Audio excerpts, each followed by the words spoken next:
बिस्मिल्लाहिर्रहमानिर्रहीम। इय्याका नअबुदु व इय्याका नस्तईन। मेरे पाकिस्तानियों, लंदन से आपको तस्नीम हैदर का सलाम। आपने आलमी शोहरत याफ्ता मेहंदी हसन का जो आपने देखा, उन्होंने मुर्शद इमरान खान साहब का जो इंटरव्यू किया, उसमें उन्होंने बताया कि मैं डेथ सेल में हूं क्योंकि मैं जर्नैलों पर, स्टैब्लिशमेंट पर या सियासी रहनुमाओं पर तनकीद करता हूं और मुझे तन्हाई में रखा हुआ है और मुझे तोड़ने की कोशिश की जा रही है। नफ्सियाती हरबे इस्तेमाल किए जा रहे हैं, मगर कहते हैं कि मुझे अल्लाह पर पुख्ता यकीन है। जनरल बाजवा ने आलमी सतह पर और कौमी सतह पर झूठ बोला सिर्फ एक्सटेंशन लेने के लिए। तो ये सारी चीजें उन्होंने बताया कि ये जो अपना पाकिस्तान मुस्लिम लीग नून है, इन्होंने भी सिर्फ 17 सीटें जीती थी, बाकी उन्होंने 2 दिन में फॉर्म 45 के जरिए चेंजिंग की, जो सही तरह से ये कर भी ना पाए। अगर आप चाहते हैं तो उन्होंने मेहंदी हसन को बताया कि आप अपने चैनल के जरिए ये धांधली भी चेक कर सकते हैं कि मुझे अल्लाह ताला ने शोहरत दी, पैसा दिया, सब कुछ दिया, मगर मैं जेल में बंद हूं सिर्फ इसलिए कि मैं इन पर तनकीद करता हूं और मुझे अल्लाह पर पूरा यकीन है और मैं अपने ज़हन को ठीक रखने के लिए मैं अपना कुरान पाक का मुताला करता हूं, स्टडी करता हूं, एक्सरसाइज करता हूं और मुझे अपना जो कौम है उनको मेरे ऊपर पूरा यकीन है कि ना तो मैं झूठ बोलता हूं और ना ही मैं झुकूंगा। तो इसलिए सारी कौम जो मेरे साथ खड़ी है और ये अपने सब मिलकर हरबे इस्तेमाल कर रहे हैं और मेरे ऊपर झूठे केसेस बनाकर इन्होंने मुझे बंद किया हुआ है और इंशाल्लाह मुझे अल्लाह पर पूरा यकीन है और इंशाल्लाह फतह हक और सच की होगी। वक्ती तौर पर इनको लगता है कि ये जीत चुके हैं, मगर बेसिकली अगर आप कौमी और अपना आलमी सतह पर देखें तो ये सब हारे हुए हैं। इनमें जर्नैल भी शामिल हैं सारे, जिन्होंने पैगाम कहते हैं मुझे भेजा जी कि आप हमारे ऊपर तनकीद ना करें तो फिर कोई निकलने का रास्ता बन सकता है। तो मैंने उनको बोला कि ये तो हो ही नहीं सकता क्योंकि मैं अपनी कौम के साथ गद्दारी करूं, सवाल ही नहीं पैदा होता। आप कुछ भी कर लें, मैं आपका मुकाबला करूंगा। और अभी आप देखें कि इंशाल्लाह ताला आप देखें जो अपना इंटरनेशनल मीडिया है वो भी अभी जा रहा है खान साहब की, यानी वो एक किस्म की जान को सेफ कर रहे हैं कि ऐसा ना हो कि खान साहब के साथ ये कोई ऐसा काम करें। मगर अभी जैसे आलमी मीडिया, मेहंदी हसन जैसे बड़े आलमी शोहरत याफ्ता साफी उधर पहुंचे हैं, तो इस बार इन जर्नलों को भी अब सोचना पड़ेगा कि अगर हमने कोई ऐसा कदम उठाया तो फिर जब हम अपनी ड्यूटियां खत्म करेंगे तो फिर हम किधर जाएंगे, क्योंकि अवाम और कौम तो हमारा पीछा करेगी, जैसे कि नवाज शरीफ का, मरियम नवाज या शहबाज शरीफ का किया उन्होंने, राना सनाउल्लाह जी, जितने भी आपको पता है ओवरसीज कम्युनिटी ने जो इनका हल किया, दिलावर जज का किया, काजी फाइज का किया, ओवल ग्राउंड जो क्रिकेट हो रहा है इधर अपना लंदन में, उधर देखें जो अपना इसके साथ मोहसिन नकवी के साथ जो कुछ उन्होंने उधर से बाहर उसको बाजी लगाई, ये इनके लिए मर डूबने का मुकाम है कि आपने अगर इस तरह जीत कर सामने आना है तो इसे तो हार बेहतर है। और अभी ये देखें कि अपना जो है ख्वाजा सराओं का इस्तेमाल कर रहे हैं, यानी जब बात ख्वाजा सराओं पर आ जाती है तो इनको अपनी हार जो है ना तस्लीम कर लेनी चाहिए और कैदी नंबर 804 यानी मुर्शद इमरान खान से जाकर माफी मांगना चाहिए, जिसका जिक्र बार बार अपना अब्दुल सत्तार ने भी किया, जो अपना MQM किया, उन्होंने बोला कि माफी मांगे जाकर सब खान साहब के, क्योंकि पूरी कौम खान साहब के साथ खड़ी है। मौलाना फजलुर रहमान ने भी बार बार यही जिक्र किया। उधर आप देखिए कि अपना जो है मोहसिन नकवी जो अपना मौलाना फजलुर रहमान के पास भी पहुंचा हुआ था कि किस तरीके से जो कशीदगी मौलाना फजलुर रहमान और एस्टेब्लिशमेंट के दरमियान आ रही है उसको कैसे कम किया जाए। उधर आप देखें कि अपना महादर के लिए जो अपना इस्लामाबाद सेक्टर में उधर उनके ऑफिस में तोड़फोड़ की जा रही थी उनको गिरफ्तार करने के लिए, उधर मोहसिन नकवी साहब जो है वो अपना मौलाना फजलुर रहमान के साथ 1 घंटे से गुफ्तगू कर रहे हैं, उनको लाइन पर लाने की कोशिश कर रहे हैं, जिसमें उनके सारे मुज़ाकरात नाकाम हुए। मौलाना फजलुर रहमान ने भी साफ साफ पैगाम दे दिया कि ये हुकूमत जो मैंडेट है इमरान खान का जीता हुआ है, आप अपना दे दें खान साहब को मैंडेट, खान साहब को हुकूमत चलाने दे तो फिर बात भी हो सकती है। ठीक है, वो कहते हैं मैं भी तो इतना हिस्सेदार हूं ना PDM 1 में, तो मैंने इनका साथ दिया खान साहब की हुकूमत कराने में, तो अब अगर अभी आप ज्यादा कर रहे हैं तो मैं आपके बिल्कुल ना तो साथ खड़ा हूं और ना खड़ा हूंगा। तो ये सब मिलकर आप ये जो काम कर रहे हैं ये ज्यादा लंबा चलने वाला नहीं है। तो उस पर मोहसिन नकवी भी नाकाम होकर वापस आ गया। इस तरह चौधरी प्रेलाई को भी आप देखें कि उसको भी किस डील के तहत छोड़ा गया, क्योंकि आखिरकार चौधरी प्रेलाई ने भी अगर सही मुझे अंदर की रिपोर्ट है कि चौधरी प्रेलाई ने भी हाथ खड़े कर दिए उसकी वजह के चौधरी प्रेलाई साहब पहले दिन से ही कहते थे कि मैं प्रेस कॉन्फ्रेंस कर देता हूँ, आप मुझे बाहर निकालें, मगर अभी कुछ ज्यादा देर हो चुकी थी, जिसका लतीफ खोसा साहब ने मुझे बताया कि वो तो प्रेस कॉन्फ्रेंस करने को तैयार बैठा है, मगर वो कहते हैं कि मोनसलाई को लाओ। अब मोनसलाई इधर है, मोनसलाई कहता है कि वो पकड़ लेंगे, तशद्दुद करेंगे, गायब कर देते हैं, कोई ग्रंटर आना चाहिए। अब ग्रंटर कौन सामने आया? ग्रंटर इन्होंने लिया है सालक चौधरी को। सालक चौधरी जो है ना मोहसिन नकवी से बात करता है, मोहसिन नकवी कहता है ठीक है जी हम प्रेलाई को रहा करवा देते हैं, मगर प्रेलाई खामोश रहे, अपनी जुबान बंद रखे। अब चौधरी प्रेलाई क्या बताता है कि मुझे कई दफा थप्पड़ मारेंगे कि खान साहब के खिलाफ बयान दे, तो मैंने कई दफा मार खाई, कई दफा थप्पड़ खाए, मगर मैंने उनको बोला कि मैंने खान साहब के खिलाफ नहीं बोलना। मगर अंदर अब जो डील होती है वो यही होती है कि ठीक है जी बुजुर्ग आदमी है, ऑलमोस्ट 9-10 महीने हो चुके हैं इनको, तो इनको बाहर निकालते हैं किस तरीके से, मगर ये खामोश रहे और उधर अब मोनस राय के लिए भी डील कर रहे हैं। अब चौधरी प्रलय तो खामोश है, किसी किस्म का भी आपने देखे उसने बाहर निकले, अपना जो पीटीआई के जो वर्कर्स हैं या उनको आवाज दे, कुछ जलसा करे या उनके साथ मीटिंग्स करे, बिल्कुल वो खामोश है। कैसरा भी अब खामोश हो गया है, क्योंकि ये एक अंदर से एक डील हुई है जो मोहसिन नकवी और सालिक चौधरी ने करवाई है। अब जो डील हो रही है वो यही है कि मोनस राय को भी लाना है। अब एमपीए की एक सीट जो है उस पर चौधरी प्रलय को भी लाया जा रहा है कि ठीक है जी, हम आपको इधर से एक सीट भी देते हैं। अब चौधरी प्रलय वो सीट भी लेगा, आप देखेंगे बहुत जल्द आपको पता चलेगा जी, उसको एमपीए भी बना दिया गया। उसके बाद फिर मोनस राय को रास्ता दिया जाएगा, फिर मोनस राय उधर पहुंचेगा, उसके बाद फिर आपको पता है कि ये आप सबको पता चल जाएगा कि जनाब चौधरी प्रलय साहब ने जेल काटी। और उसके बाद अभी वो किस तरफ जा रहे हैं, क्या आया अभी तक वो इमरान खान के साथ खड़े हैं या एमपीए की सीट लेने के बाद वो भी अपना जो है इसी तरह इधर उधर चले जाएंगे।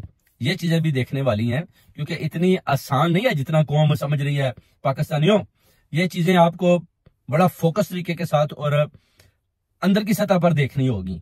ऐसे नहीं कि एक आदमी बंद है तो आपने बोल दिया जी कि बस ये आदमी जनाब खड़ा है खान के साथ। जब वो आदमी बाहर निकल आता है तो फिर उस बार भी देखना है कि इस आदमी को क्यों छोड़ा गया, आया उसके ऊपर 20 केस थे तो उसको क्यों छोड़ा गया। इसी तरह मुराद सईद का भी आप देखें, उसके लिए तो उन्होंने जनरल असम्बली ने बोला हुआ है मुर्दा या जिंदा, इसको पकड़ कर लाएं। इस तरह जो अपना असद तूर साहब है उनका भी आप देख लें कि उनको भी उन्होंने बोला जी कि अपना जो मजारी असफा मजारी साहब है वो कहती है उनकी तो दिमागी हालत ठीक नहीं, उनको हॉस्पिटल जाना चाहिए। वो उन्होंने तलाश तो कर ली। अब जो जस्टिस मोहसिन अख्तर कैनी साहब कहते हैं जी कि इनको कोर्ट में पेश करें। वो कहते हैं अगर मैंने ज्यादा रिमार्क्स दिए तो फिर इनके ऊपर और ज्यादा पर्चे काटे जाएंगे। तो पहले ये पता चले कि इनके ऊपर टोटल पर्चों की तादाद क्या है। अहमद फराज के ऊपर वो भी वो बात कर रहे हैं। अब अहमद फराज साहब को भी देखते हैं कि उनका जो है अपना क्या सिस्टम निजाम उनका क्या होता है, उनकी जो ज़हनी हालत है उनके ऊपर कौन सा तशद्दुद किया गया है। जैसे इमरान रियाज खान के ऊपर किया गया या अपना डॉक्टर शहबाज गिल के ऊपर किया गया था, इसी तरह उनके ऊपर भी तशद्दुद किया गया है। उनके साथ कौन सी वारदात हुई है जो अपना उस्मान डार के साथ हुई थी, ऐसा कोई तशद्दुद किया गया है, आया मामला क्या है। अब आ जाता है खान साहब की रहाई का मामला। खान साहब अब वो कहते हैं जी कि रहा हम करते हैं फॉर एग्जाम्पल, तो उसके बाद जो खान साहब का इस्तकबाल है वो आपको पता है कि पूरा पाकिस्तान देखता है कि वो कितना बड़ा होगा। खान साहब का जो इस्तकबाल है ना वो आप सोच नहीं सकते मेरे पाकिस्तानियों, कितना बड़ा इस्तकबाल होगा इमरान खान का। दुनिया खड़ी हो जाएगी अडयाला जेल के, अडयाला जेल के सामने आपको जगह नहीं मिलेगी। मिलियंस मार्च की तरह लोग आएंगे जब खान साहब को, अगर वो कहते हैं ना कि हम जनाब 1-2 घंटे भी पहले भी बता देते हैं कि हम आज इमरान खान साहब को रिहा कर रहे हैं, तो फिर आप खान साहब का इस्तकबाल देखें, ओवरसीज कम्युनिटी में फिर आप चहल पहल देखें, दुनिया हैरान रह जाएगी। जैसे कि ट्रंप व्हाइट हाउस में अपना वो हैरान रह गया था कि इधर जनाब बाहर इतनी दुनिया ये किसके लिए आई हो, तो उन्होंने बोला जी खान साहब आए हुए हैं। तो वो परेशान हो गया, कहता है मैं प्रेसिडेंट हूं, मेरे लिए इतने लोग नहीं आते, और इमरान खान के लिए अमेरिका में इतनी दुनिया। कहते हैं क्या लीडर है पाकिस्तानियों, यू आर वेरी लकी कि ये आपको सही आदमी मिला है। तो ये वो भी उसकी एक बहुत बड़ी अच्छी उसने बात की थी। उसके बाद खान साहब आप देखें सादा आदमी है, कुरान पाक की तिलावत करते हैं, कुरान पाक पढ़ते हैं, वर्जिश करते हैं, एक्सरसाइज करते हैं, अपनी कौम के लिए खड़े हैं। पैसा वो कहते हैं कि मुझे तो अल्लाह ताला ने बहुत पैसा दिया, मुझे तो बहुत शोहरत दी, मुझे तो इज्जत की बुलंदियों से नवाजा।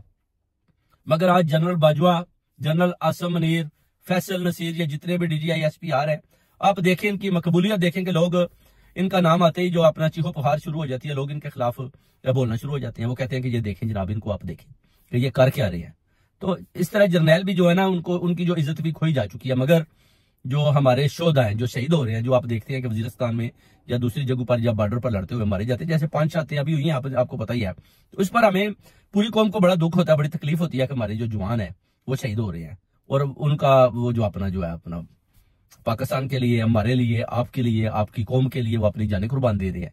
तो उनकी तकलीफ बिल्कुल वैसे ही है जैसे उनके घर वालों को। हमें भी तकलीफ होती है और कम्युनिटी को भी बड़ी तकलीफ होती है, पाकिस्तानी कौम को भी तकलीफ होती है।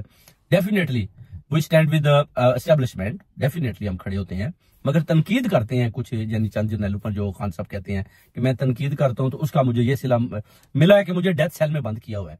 तो मेहदी हसन ने उन्हें उनका सारा जो अपना इंटरव्यू किया, रिकॉर्ड किया, वो कहते हैं ठीक है मैं इंशाल्लाह ताला आपका जो अपना प्रोग्राम है वो इसको मैं इंशाल्लाह आलमी दुनिया तक, मैं मीडिया तक इंशाल्लाह लेकर जाऊंगा और आपके केसों पर भी पूरी मीडिया, पूरी दुनिया की नजर है।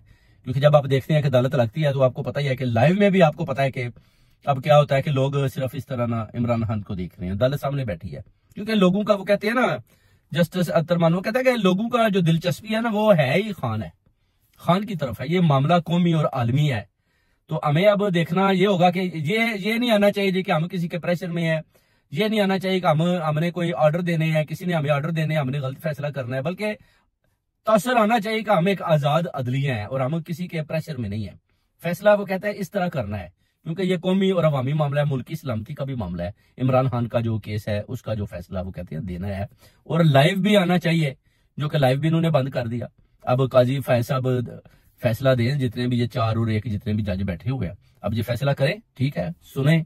अब जब ये कुछ ना कुछ बात करते हैं, आपने देखा होगा कि खान साहब आप बैठे हैं, तो खान साहब जब कोई वो ठीक बात करते हैं तो फिर वो सार को इस तरह करते हैं, तो जब इनको नहीं पसंद आती तो इस तरह कर देते हैं, और अपने हाथों को इस तरह वो कहते हैं करते हैं जैसे कि वो बोलना चाहते हैं।